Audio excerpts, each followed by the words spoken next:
The Adventures of Tom Sawyer by Mark Twain. Longman Simplified. English series. Read by Duong Thai Poma. Chapter 25.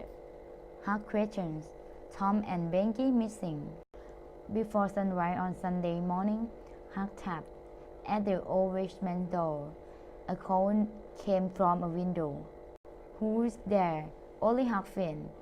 "There's a name that can open this door. Night or day welcome."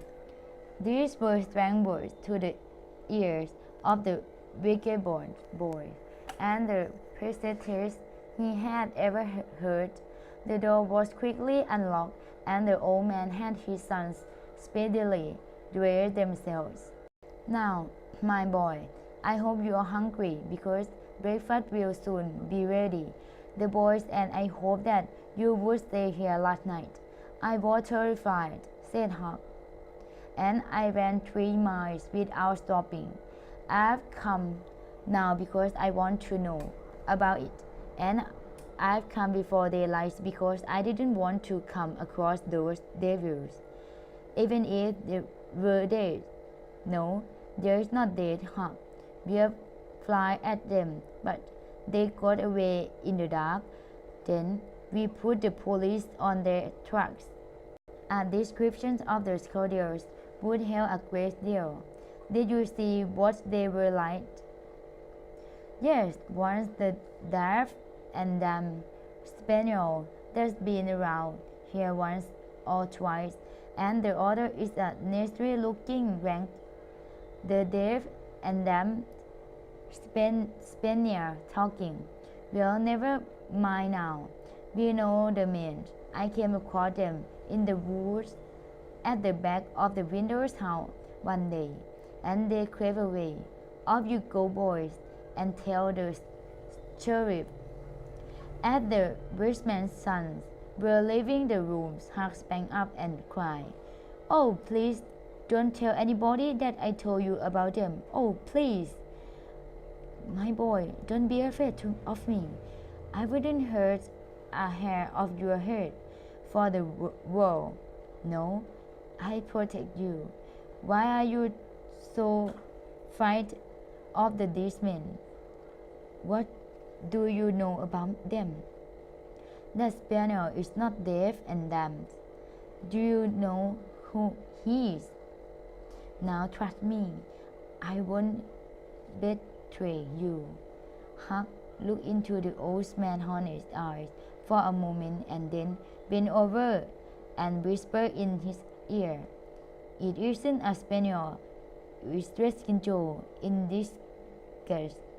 The old man almost jumped out of the chair. "It's all plain enough now.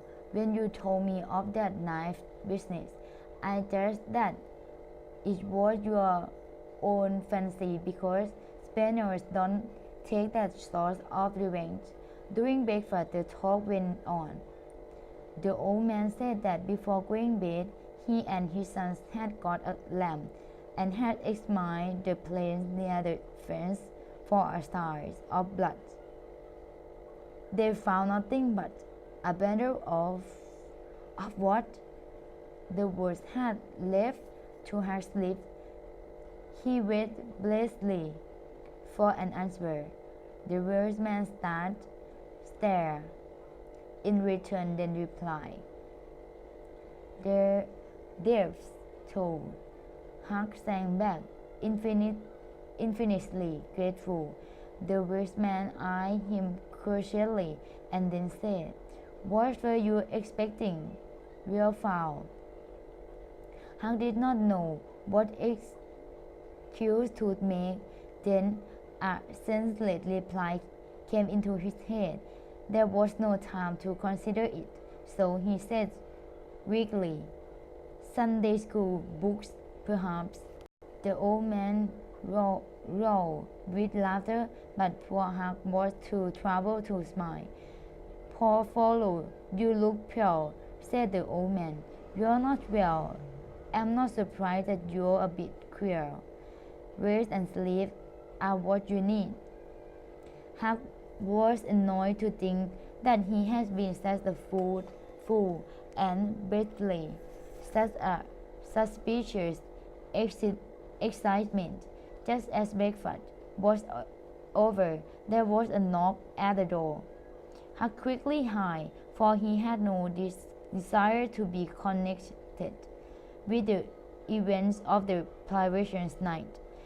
The wheelsman admitted several ladies and gentlemen, among them the widow Douglas. The wheelsman had to tell the story of the night to the visitors. The widow expressed her deep gratitude for her preservation. "Don't thank me, madam, but for another who won't allow me to give his name. My boys and I would never have been there." Of course, this aroused the great curiosity of the visitors, who later spent it in the town, for the old man refused to reveal his secret. There was no Sunday school during the holidays, but everybody was early crushed, and the stirring happenings on Cardiff Hill were thoroughly discussed. News came that not a sign of the villains had yet been discovered. When the service was finished, Judge Thatcher's wife came up to Mr. Harper as she was moving down the crest with the cloud and said, "Good morning, Mr. Thatcher." "Good morning, Mr. Harper. Tom's missing. He stayed with one of you last night, I expect, and now he is afraid to come to church."